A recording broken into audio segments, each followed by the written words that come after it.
कैसे हैं आप सब? और मैं बहुत ही ज़्यादा बढ़िया हूँ और आप भी बढ़िया होंगे। साथ में आज का लेक्चर क्या है? Medical surgical nursing. और आज हम शुरू करने वाले हैं 8वां लेक्चर। तो इसमें पिछले वाले लेक्चर में हमने क्या डिस्कस किया था?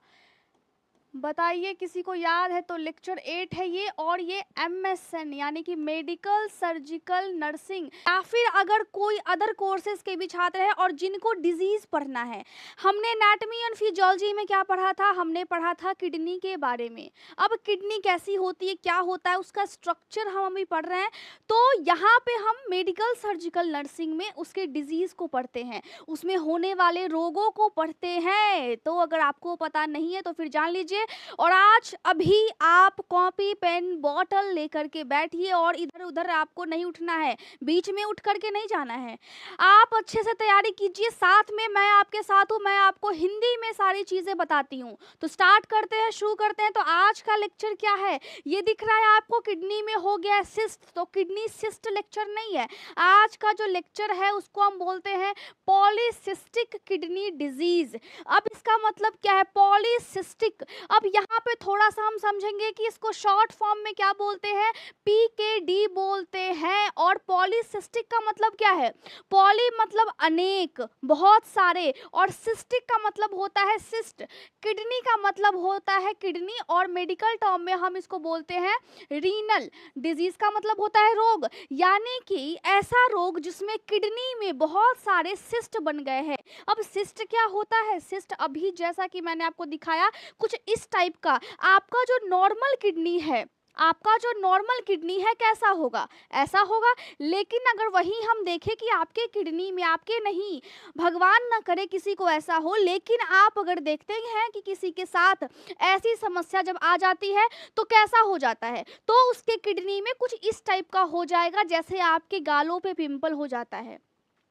आप बाहर की चीज़ें खाते हैं, बाहर की चीज़ें खाने में मज़ा बहुत ज़्यादा आता है कि नहीं है? और उसके बाद आपको लगता है कि मैं तो सब कुछ कर रहा हूँ, मैं तो सब कुछ कर रही हूँ, ऊपर से क्रीम लगा रही हूँ, डॉक्टर जो बोल रहे हैं वो तो मैं दवाइयाँ भी खा रही हूँ, लेकिन तभी भी मेरे एक्ने के मार्क्स नहीं जा रहे हैं, मेरे दाग मुँह से ख़त्म नहीं हो रहा है। तो क्या होता है कि जब तक आपका पेट साफ नहीं होगा तब तक वो जो दाग है वो ख़त्म नहीं होगा। एक आपका पिंपल जाएगा, दूसरा आपका पिंपल आएगा, और ऐसे करते करते पूरा फेस आपका डैमेज हो सकता है। तो वैसे ही आपकी किडनी के साथ है। अब बेचारे को क्या हो गया? बेचारे को सिस्ट हो गया है। ये जो बेचारा है हमारा किडनी, ये बहुत ही इंपॉर्टेंट ऑर्गन है। किडनी क्या करती है? मैंने आपको पहले भी बताया है, किडनी हमारे बॉडी से का मतलब क्या है? ब्लड से बहुत सारे वेस्ट को छानती है, और छान करके फिर वो यूरिन बनाती है, पेशाब बनाती है, और उसको बाहर निकालती है। लेकिन अगर उसके स्ट्रक्चर में या फिर अगर उसके फंक्शन में कोई गड़बड़ी आ जाए तो क्या हो जाएगा? तो क्या वो सही से काम करेगी? नहीं काम करेगी। तो यहाँ पे क्या हो गया है कि इसके इस वाले पूरे सेल्स में देखिए कि नॉर्मल इसको होना चाहिए था ऐसा, लेकिन ये ऐसा में तब्दील हो गया है। तो जब इस टाइप का हो जाएगा, छोटा छोटा क्या है ये गोला टाइप का है, और इसमें पानी भरा हुआ है। अब पानी को मेडिकल टर्म में पानी बोलेंगे क्या? इसको हम बोलते हैं फ्लूइड, क्योंकि ये जो आपका जो बलून टाइप का है इसमें फ्लूइड भरा हुआ है। तो जो आपको पिंपल लाइक स्ट्रक्चर हो गए हैं उसको हम बोलते हैं सिस्ट, और उस गांठ में फ्लूइड भरा हुआ है, तो बहुत सारे हो गए हैं, उसी को हम क्या बोलते हैं? पॉलीसिस्टिक किडनी डिजीज या फिर पॉलीसिस्टिक रीनल डिजीज।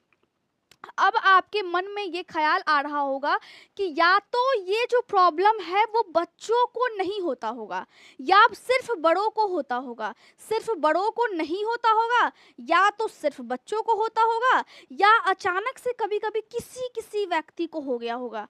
अब जान लेते हैं कि एग्जैक्टली में ये होता किसको है। बच्चों को भी होता है, बड़ों को भी होता है। अब देखिए कैसा होता है। अब अगर हम और थोड़ा सा डीप में जाएंगे, हम डीप में क्यों जा रहे हैं? क्योंकि आपको समझ में आए। आपको समझ में आए। अब यहाँ पे है कि जो ये वाली बीमारी है वो इनहेरिटेड है। इसका मतलब है कि वो आपके माता पिता से आप में आती है, आप में किसी में भी उनके माता पिता से ये वाली प्रॉब्लम होती है। मतलब ये अपने आप बॉडी में नहीं होता है। आप कुछ भी अगर ऐसा करते हैं जिसकी वजह से ये प्रॉब्लम हो, वो अभी तक इसकी जानकारी है नहीं कि एग्जैक्टली में कौन सा कारण है जिसकी वजह से ये वाली प्रॉब्लम हो जाती है। लेकिन जेनेटिक की वजह से ये वाली प्रॉब्लम होती है, माता पिता को है तो चांसेस होते हैं। अब यहाँ पे भी एक चीज़ है कि जब ये वाली प्रॉब्लम होगी उसमें सिस्ट बनेगा। अब बॉडी में कहीं भी सिस्ट बने, छोटा सा अगर पिंपल आपके नाक पे हो जाए, आपके गालों पे हो जाए, तो इतना ज़्यादा तकलीफ देता है। तो जब बड़ा सा सिस्ट आपके पूरे किडनी को डैमेज कर रहा है तो क्या आपको तकलीफ होगा? क्या नहीं होगा? बिल्कुल होगा। आपको दर्द महसूस होगा और वहाँ पे किडनी में इन्फेक्शन भी होंगे, बहुत ज़्यादा आपको दर्द महसूस होगा। अब ये जो समस्या है, ये जो समस्या है वो किस किस को हो सकता है? बड़ों को हो सकता है। जब एडल्ट को होता है, जब एक जवान वयस्क को होता है, वयस्क हम हिंदी में बोलते हैं, मैं आपको हिंदी में इसलिए बताती हूँ ताकि आपको समझ में आए। अरे हिंदी मुझे आता है इसलिए मैं आपको थोड़ा सा ज़्यादा बताती हूँ ताकि आपको भी समझ में आए। और मेडिकल का जो किताब होता है वो अंग्रेजी में होता है, लेकिन मैं क्या बोलूँ, मैं खुद भी उसको हिंदी में ही समझती हूँ, हिंदी में पढ़ती हूँ, किसी को हिंदी में ही बताती हूँ ताकि एकदम क्लियर रहे, ताकि मेरे दिमाग में थोड़ा सा भी कन्फ्यूजन ना हो। इंग्लिश क्या है, हमारे लिए सेकेंडरी लैंग्वेज है और हिंदी टंग है, मदर टंग है, तो हिंदी में ज़्यादा हम कंफर्टेबल है, तो अब हम हिंदी में ही पढ़ेंगे।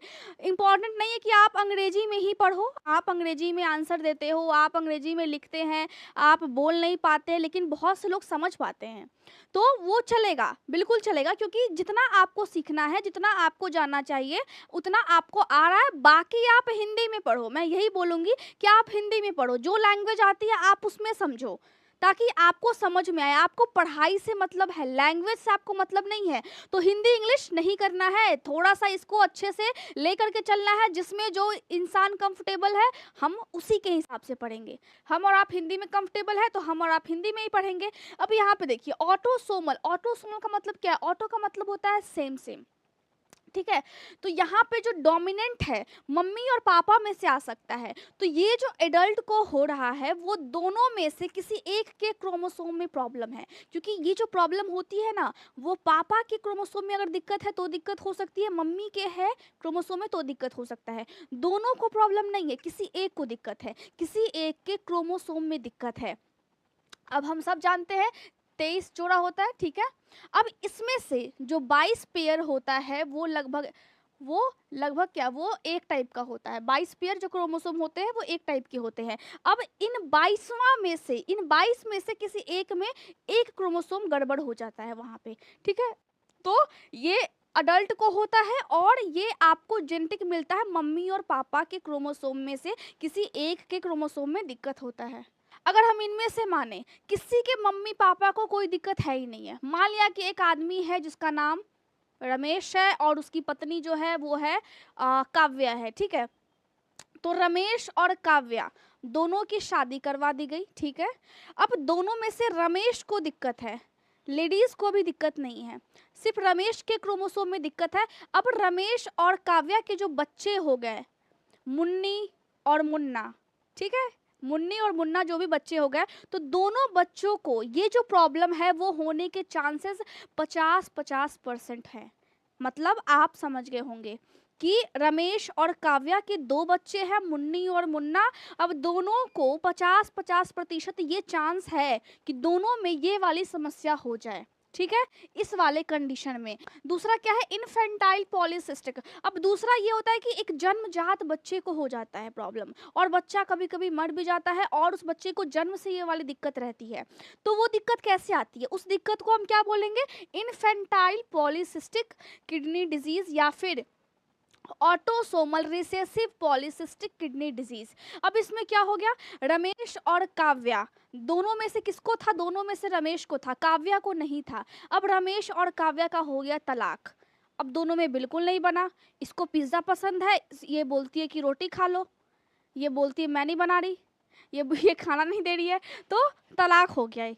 क्यों तलाक हुआ? समझ में आ रहा है बात? इसको अपने मन पसंदीदा चीज नहीं मिल रही थी। अब रमेश को प्यार हो गया शीला से। अब शीला को भी ये वाली दिक्कत है, देखिए धोखा खा रहा है ये हर जगह। अब रमेश के क्रोमोसोम में भी दिक्कत है, शीला के क्रोमोसोम में भी दिक्कत है। अब रमेश और शीला के जो बच्चे होंगे, अब उसको चांसेस है 25% उसको चांस है कि ये वाली प्रॉब्लम हो जाए, पॉलीसिस्टिक किडनी डिजीज, जिसमें ये वाला टाइप उसके बच्चे को हो जाए। अब जब दोनों को है तो जब उसके बच्चे को ये वाली प्रॉब्लम होगी तो उसको कौन सी दिक्कत होगी? इन्फेंटाइल वाला दिक्कत होगा। समझ में आ रहा है बात? तो ये दोनों ये प्रकार होते हैं पॉलीसिस्टिक किडनी डिजीज के, जिसमें हम इस टाइप से देखते हैं कि हाँ, जब ट्रांसफर हो रहा है, जब कोई डिजीज ट्रांसफर होता है तो ऐसे ट्रांसफर हो जाता है। ठीक है, अब जो एग्जैक्टली रीजन है, आखिर ऐसा क्या हो जाता है जिसकी वजह से हम ये मानते हैं, हम ये जानना चाहते हैं ये जो प्रॉब्लम है वो क्यों हो जाता है। पता नहीं क्यों हो जाता है, अभी तक साइंस इसको खोज नहीं पाया है क्यों हो जाता है। हम कहने को बहुत आगे है लेकिन शायद बहुत ज़्यादा ही पीछे अभी भी, क्योंकि हमें ये नहीं पता है कि बॉडी में ये वाली जो प्रॉब्लम है, क्रोमोसोम अचानक से कैसे बिगड़ जाता है, कैसे एक पेरेंट ठीक है उसके बच्चों में कोई अदर एबनॉर्मेलिटीज कैसे आ जाती है, हमें ये समझ में नहीं आता है। अब अर्ली स्टेज में, अब मान लिया कि जब रमेश और शीला का जो बच्चा होगा उसको प्रॉब्लम है, और रमेश और जो काव्या का बच्चा है उसमें से भी एक बच्चे को दिक्कत है। अब कैसे उसको स्टार्टिंग में वो कैसा फील करेगा, किसी को अगर ऐसा चीज़ हो जाएगा किडनी में तो वो कैसे फील करेंगे, क्या फील करेंगे? देखिए, किडनी में स्वेलिंग रहेगी, किडनी सूजन से भरा हुआ रहेगा, आपको यहाँ पे दर्द भी महसूस होगा, किडनी का फंक्शन सही से नहीं होगा, बीपी हाई हो जाएगा। कम उम्र है लेकिन तभी भी बीपी आपका या उस पेशेंट का हाई हो जाएगा, और किडनी में इन्फेक्शन रहेगा। अब जो किडनी का, जब आपके किडनी में सिस्ट हो गया है उसकी वजह से आपके क्या होगा, आपके ब्लड में प्रोडक्शन, आपके ब्लड में आरबीसी का प्रोडक्शन बहुत ही ज़्यादा होने लगेगा, जिसकी वजह से खून की कमी नहीं होगी, खून ज़्यादा बन गया, आरबीसी लाल रक्त कोशिका ज़्यादा बन गया उसके बॉडी में। अब ये भी प्रॉब्लम है, जब आपकी बॉडी में खून ज़्यादा होता है, आरबीसी जब ज़्यादा हो जाती है तो वो क्या होती है, वो स्टक होने लगता है, प्रॉपर ब्लड फ्लो नहीं हो पाता है, बहुत सारे दिक्कत होते हैं। तो एक दिक्कत ये हो गया, अगर वो गांठ फूट गया और वहाँ पे डैमेज हो गया, वहाँ से अंदर अंदर खून निकल रहा है, बॉडी के बाहर खून नहीं निकल रहा है, इंटरनल ब्लीडिंग हो रही है, तो आपको यहाँ पे रिब्स के नीचे, कमर के पास, नाभि के हल्का सा नीचे दर्द महसूस होगा। जिसको भी ये दिक्कत है उसको दर्द महसूस होगा। एक बात हमेशा याद रखना है कि जिस भी इंसान को ये पॉलीसिस्टिक किडनी डिजीज है उसको हमेशा किडनी में पथरी होने की समस्या होगी, और ये बात आप नोट करके रख लीजिए, इसीलिए मैंने यहाँ पे हाईलाइट किया है, इसको हमेशा नोट करके रखना है। अब जब आप देखते हो कि किडनी में दिक्कत है तो सबसे पहले आपको क्या महसूस होगा, किसी भी व्यक्ति को क्या महसूस होगा? आप सोचते हो कि मैं कुछ टाइम के बाद ये जो पढ़ाई पढ़ रहा हूँ उसके बाद मैं इतनी अच्छी लाइफ जी रहा हूँगा, या फिर इतनी अच्छी लाइफ को मैं इंजॉय कर रही होंगी, क्या सोचते हैं, कैसा लगता है उस टाइम में? बहुत मज़ा आता है। वैसे ही हर चीज़ का फीलिंग होता है ना, जब आपको रोग है तो आपको उस टाइम मतलब बॉडी में कुछ एबनॉर्मल है, आपको ये समझ में आएगा, तो आपको क्या फीलिंग आती है? देखिए, आपको क्या क्या दिक्कतें आएंगी, क्या क्या लक्षण, क्या क्या आपका बॉडी आपको बताने की कोशिश करता है, उसको हम क्या बोलते हैं? क्लिनिकल मैनिफेस्टेशन बोलते हैं मेडिकल टर्म में। और सिम्टम भी आप इसको लिख सकते हैं, क्लिनिकल मैनिफेस्टेशन लिखना है, क्योंकि आपका जो पेपर है वो बड़े बड़े पोस्ट पे बैठे हुए डॉक्टर चेक करते हैं, एमएससी नर्सिंग कर रहे लोग आपको देखते हैं, आपके पेपर को देखते हैं, आपको देखेंगे तब जब आपका वाइवा होगा तब। ठीक है, तो क्या क्या सिम्टम होगा? सबसे पहले आपके पेट में दर्द महसूस होगा, और पेट को जब आप छुएंगे ना तो भी आपको दर्द महसूस होगा। टेंडरनेस का मतलब वही होता है, नाखून कुछ अजीब टाइप का हो जाएगा। अभी मैं आपको दिखा देती हूँ क्या क्या आपको महसूस होगा। देखिए, एक चीज है, दिख रहा है आपको, ये जो पेट है वो कैसा दिख रहा है? वो बहुत ज़्यादा फूला हुआ है, टाइट एकदम, लगेगा कि अंदर से कुछ बहुत ही पत्थर टाइप का आपका पेट हो गया है। तो आपने देखा होगा कि आपके रिश्तेदार में भी बहुत से लोग ऐसे होंगे जिनका पेट ऐसा होगा, लेकिन डिजीज जिसको होता है उसको दर्द भी होता है पेट को टच करने पे। आपको भी मन करता होगा कि ये बोल दे सामने से, और बेइज्जती बहुत ज़्यादा करते हैं। जिनका पेट निकला होता है वो लोग बेइज्जती दूसरे की बहुत ही ज़्यादा करते हैं, पूछिए मत। बोलने का मन करता है मुँह पे आपको? मुझे तो करता है लेकिन मैं नहीं बोलती हूँ। ठीक है? तो देखिए यूरिन में आपके ब्लड आ सकता है अगर ऐसी दिक्कत है तो। साथ में और क्या हो सकता है, वीकनेस, बहुत ज़्यादा आपको कमजोरी होगी, आपका वजन बढ़ेगा ही नहीं। हमेशा आपको जॉइंट्स में, जोड़ों में, यहाँ पे जहाँ भी नेक के पास, बॉडी में हमेशा पेन होगा।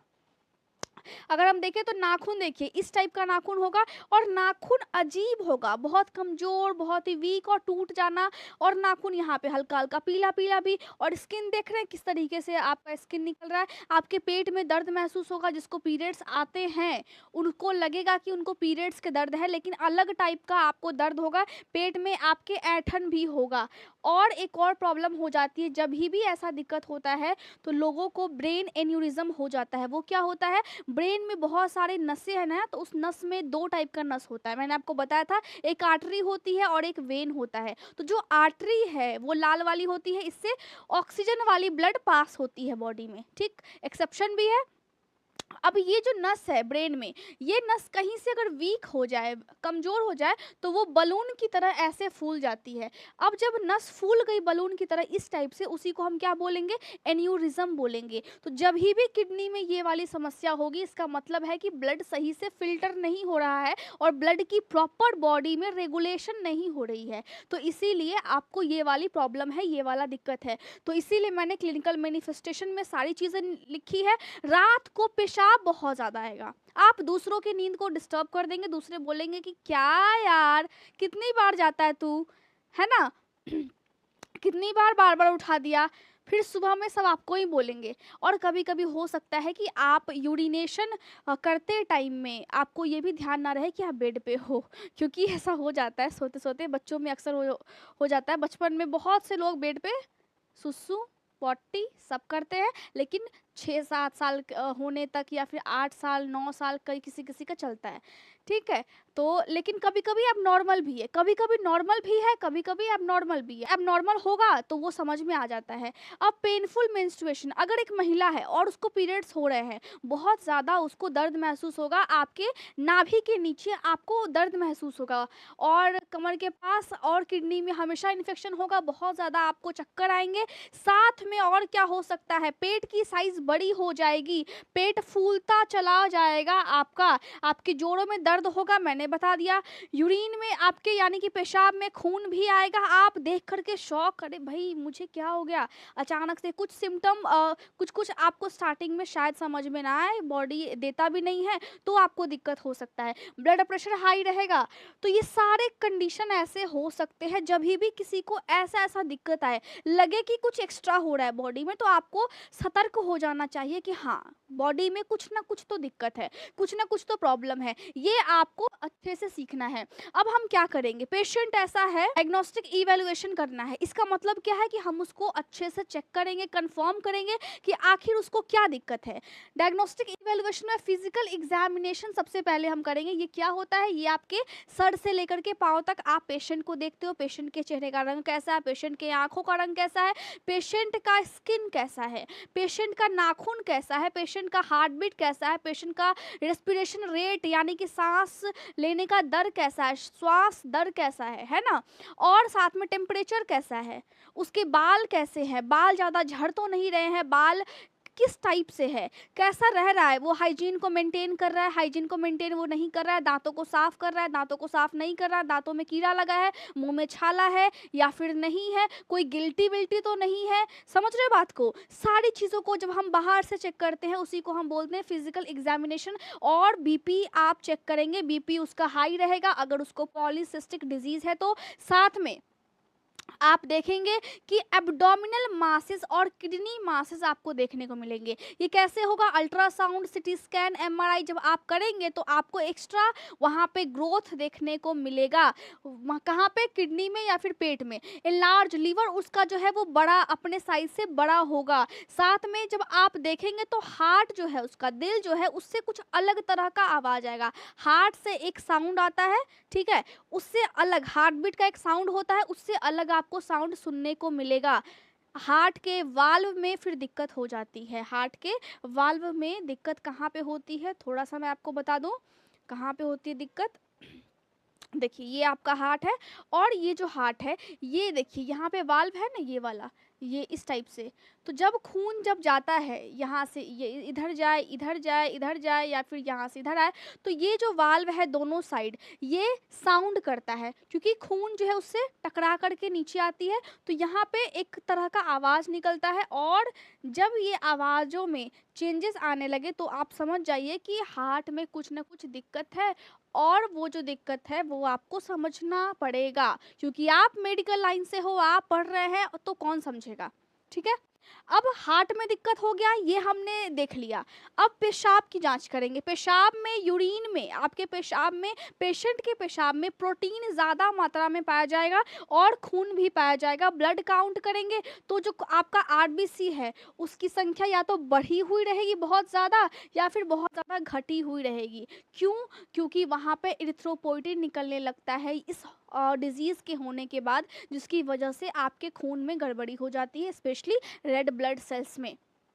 ब्रेन में क्या क्या होगा? ब्रेन का आप एंजियोग्राफी करेंगे, ठीक है, ब्रेन में होता है सेरेब्रल एंजियोग्राफी, और आप देखेंगे कि एन्यूरिज्म का केस है, वहाँ पे एक नस है और वो फूल गया है बलून की तरह, उसी को हमने क्या बोला?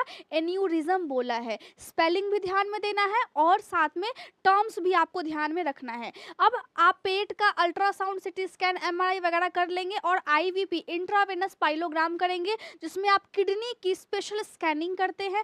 Kidney, ureter, bladder. किडनी आपकी ऐसे होती है, उसके से जस्ट नीचे इस टाइप से आपका पेशाब वाला पाइप होता है, जिसको हम बोलते हैं यूरेटर, और साथ में यहाँ पे ब्लैडर होता है, और पेशाब के रास्ते को हम क्या बोलते हैं? यूरेथ्रा बोलते हैं। तो सारा किडनी का जो भी स्ट्रक्चर है, सबको अच्छे से स्कैनिंग होगी, और जेनेटिक टेस्ट होगा कि कहीं ये दिक्कत आपके मम्मी पापा से आपको तो नहीं आ गई है।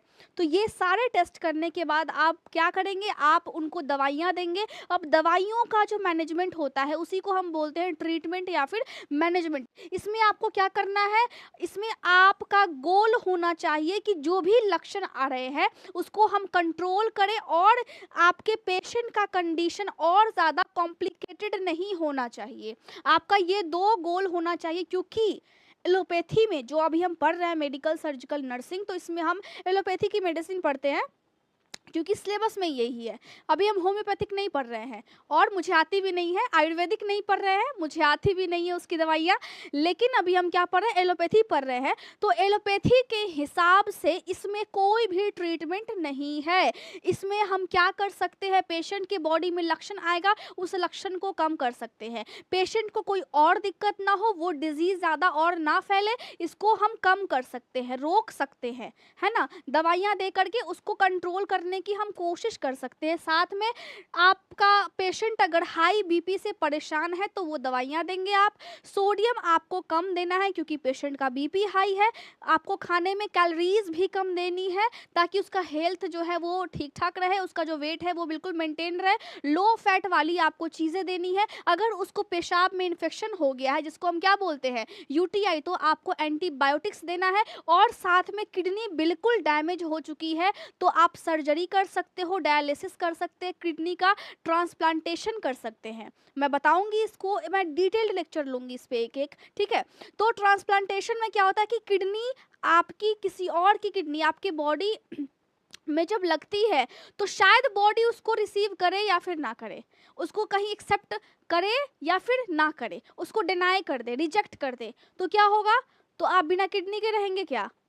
एक बात आप ध्यान में रखिए कि कभी भी बॉडी में आप कुछ भी आप जब लगवाते हैं बाहर से, तो बॉडी उसको एक्सेप्ट कर सकता है या फिर नहीं भी करेगा। यहाँ पे 50-50 चांसेस होते हैं। उस टाइम में आप क्या करेंगे? एक जो उम्मीद होगा ना, वो भी ख़त्म हो जाएगा। इसीलिए बोलती हूँ कि आप अपने बॉडी का चेकअप करवाते रहिए।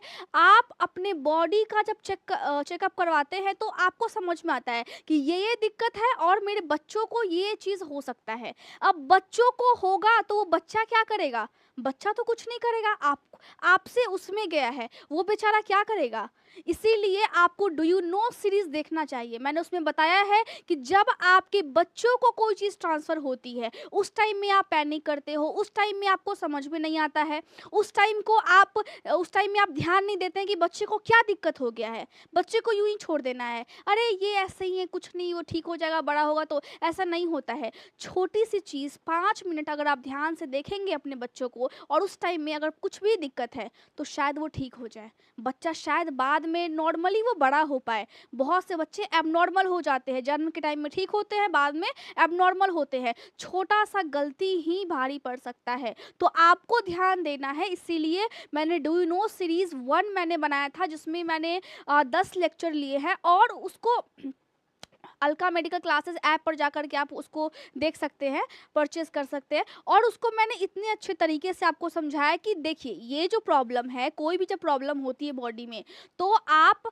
इमीडिएटली रिएक्शन उस पे कीजिए, उसको रिएक्ट कीजिए। पेशेंट अगर जाकर के डॉक्टर को बोलेगा कि हाँ, डॉक्टर साहब देखिए ये चीज़ प्रॉब्लम है, तो डॉक्टर का दिमाग क्लिक करेगा ना, बच्चे को ठीक कर देगा।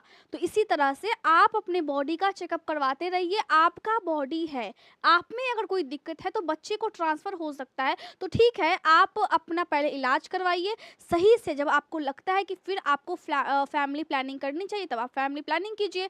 तो ये चीज़ें होनी चाहिए, जागरूकता होना चाहिए। देश का विकास तभी होता है ना जब आप भी जागरूक हो। आप ये सोचेंगे कि सिर्फ देश जागरूक हो, तो देश किससे बन रहा है, किससे चल रहा है? हम सबसे, हम सबको सीखना है।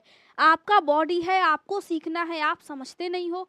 आपको खुद पे ट्रस्ट ही नहीं है कि आप सीख भी सकते हो। ये चीज़ें सिर्फ मेडिकल लाइन वाले ही क्यों सीखें, मुझे ये समझ नहीं आता है। बॉडी तो सबके पास है, आपके पास लीवर है, किडनी है, हर चीज़ आपके पास भी है, आपको भी जानना चाहिए। इसीलिए मैं आपको हमेशा बोलती हूँ कि जानो, सीखो, उसके बाद प्रिवेंशन लो कि हाँ, ये चीज़ है तो मैं ये चीज़ से नहीं करूँगी, इस चीज़ से ये दिक्कत होता है तो मैं ये चीज़ नहीं करूँगी या फिर नहीं करूँगा।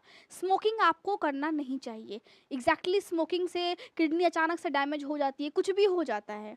आपको शायद बात अभी समझ में ना आए, लेकिन बाद में आपको बात समझ में आएगा। और मेडिकल लाइन वाले भी, जो भी आप हैं और हॉस्टल में जो भी रहते हैं, वो कुछ ज़्यादा ही स्मोकिंग करते हैं।